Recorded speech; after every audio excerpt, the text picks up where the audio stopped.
ভারতবর্ষে ক্রিকেট হলো অনেকটা উৎসবের মতো, আর আইপিএল হলো এই ক্রিকেট উৎসবের শ্রেষ্ঠ আকর্ষণ।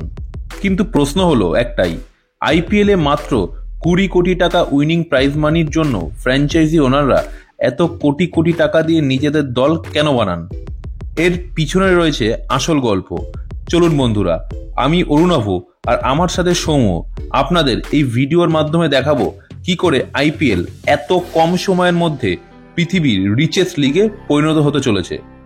2008 সালে যাত্রা শুরু করা আইপিএল কিভাবে এত কম সময়ের মধ্যে ইপিএল বা এনবিএ এর মতো দামি স্পোর্টস লিগকে ছাপিয়ে পৃথিবীর রিচেস্ট লিগে পরিণত হচ্ছে, এর প্রধান কারণ হলো মিডিয়া রাইটস। আইপিএল কোন চ্যানেলে ব্রডকাস্ট করা হবে এর জন্যই প্রত্যেক স্পোর্টস চ্যানেল বিসিসিআইকে টাকা দেয় তাদের চ্যানেলে দেখানোর জন্য। যেমন প্রথমবার সোনি টিভি আইপিএল এর মিডিয়া রাইট পেয়েছিল 8,200 কোটি টাকায়। 2008 থেকে 2017 অবধি সোনি টিভি আইপিএল এর ব্রডকাস্টিং পার্টনার ছিল।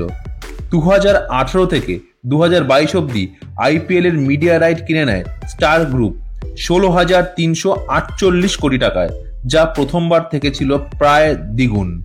2023 থেকে 2027 সালের আইপিএল এর শুধু টেলিভিশন রাইট কেনে স্টার ইন্ডিয়া, তাদেরকে বিসিসিআইকে দিতে হয় 23,575 কোটি টাকা।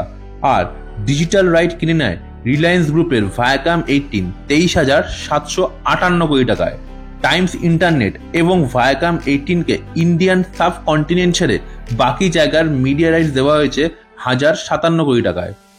এবার যদি আমরা আইপিএল এর ফুল মিডিয়া রাইটস ক্যালকুলেট করি তাহলে দেখব বিসিসিআই শুধু টেলিভিশন রাইট থেকে পাচ্ছে 23,575 কোটি টাকা, ডিজিটাল রাইট থেকে পাচ্ছে 23,758 কোটি টাকা, আর সাবকন্টিনেন্ট ছেড়ে রেস্ট অফ দ্য ওয়ার্ল্ডের ব্রডকাস্টিং এর জন্য টাইমস ইন্টারনেট ও ভায়াকাম 18 দিচ্ছে 1,057 কোটি টাকা। বিসিসিআই 2023 থেকে 2027 মধ্যে মোট মিডিয়া রাইট বিক্রি করেছে 48,390 কোটি টাকায়। প্রতি বছর আইপিএলে হয় 74টি ম্যাচ, 5 বছরে হবে 370টি ম্যাচ। বিসিসিআই 5 বছরে মিডিয়া রাইট থেকে পাচ্ছে 48,390 কোটি টাকা। প্রতি ম্যাচ হিসাবে দেখলে বোঝা যাবে প্রতি ম্যাচে কভারেজে বিসিসিআই পাচ্ছে 130 কোটি টাকা। প্রতি ম্যাচে হয় 40 ওভার, প্রতি ওভারে বিসিসিআই পাচ্ছে 3,25,00,000 টাকা। আর প্রতি ওভারে 6 বল অনুযায়ী হিসাবে ভাগ করলে দেখা যাবে তা দাঁড়াচ্ছে 54 লাখ টাকা।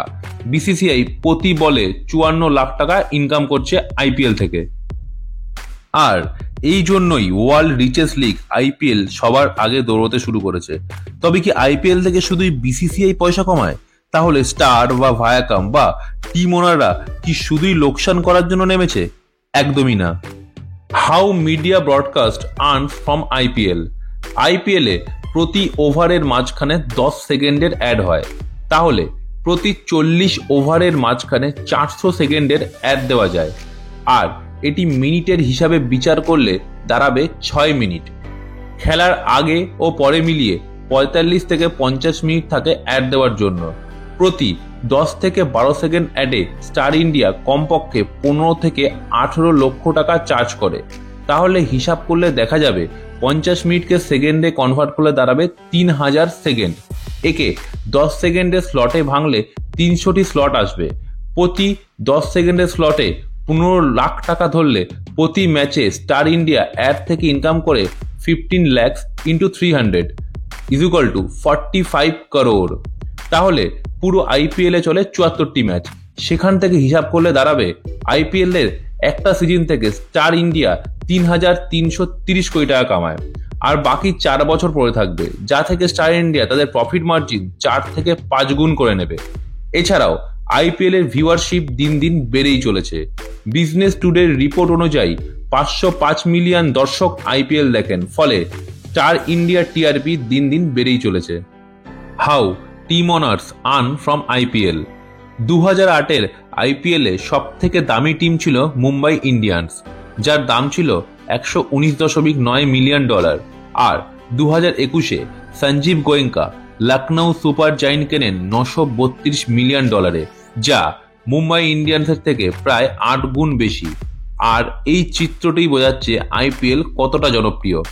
এবার টিমগুলির ইনকামে আসি। বিসিসিআই যে 48,000 কোটি টাকায় মিডিয়া রাইট বিক্রি করেছে, তার থেকে 50% পায় বিসিসিআই, আর 50% যায় টিম অনারদের কাছে। মানে 24,000 কোটি টাকা টিম অনাররা পায়।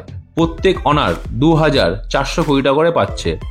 এছাড়াও টিম অনাররা তাদের টিকিট সেলের 80% পায়। এছাড়াও প্রত্যেক টিমের জার্সিতে বিভিন্ন কোম্পানির লোগো থাকে, যার জন্য কোম্পানিগুলি টিম ওনারকে কোটি কোটি টাকা স্পন্সর করছে। এই টাকাই ফ্র্যাঞ্চাইজি ওনারদের কাছেই যায়। Title sponsor. প্রত্যেক বছর আইপিএল এর নামের আগে কিছু না কিছু থাকে। 2008 থেকে 2012 সাল ছিল ডিএলএফ আইপিএল। এর জন্য ডিএলএফ দেয় 200 কোটি টাকা। এরপর আসে পেপসি আইপিএল, তারপর ভিভো আইপিএল। ভিভো বিসিসিআই কে দেয় 2,199 কোটি টাকা। বর্তমানে চলছে টাটা আইপিএল। টাটা গ্রুপ 670 কোটি টাকা দিচ্ছে 2 বছরের জন্য। আইপিএল এর জনপ্রিয়তা সারা বিশ্বে এতই বৃদ্ধি পেয়েছে যে সৌদি আরবিয়া ফুটবল বিশ্বের হিউজ ইনভেস্টের পর ভারতের আইপিএলে 41,640 কোটি টাকা ইনভেস্ট করতে চলেছে। 2024-এর পার্লামেন্ট ইলেকশনের পর বিসিসিআই যার চূড়ান্ত সিদ্ধান্ত নেবে। বন্ধুরা, আমাদের এই ভিডিও দেখে আপনাদের মতামত আমাদের কমেন্টের মাধ্যমে জানাতে ভুলবেন না। দেখা হচ্ছে আপনাদের সাথে আবার পরের ভিডিওতে।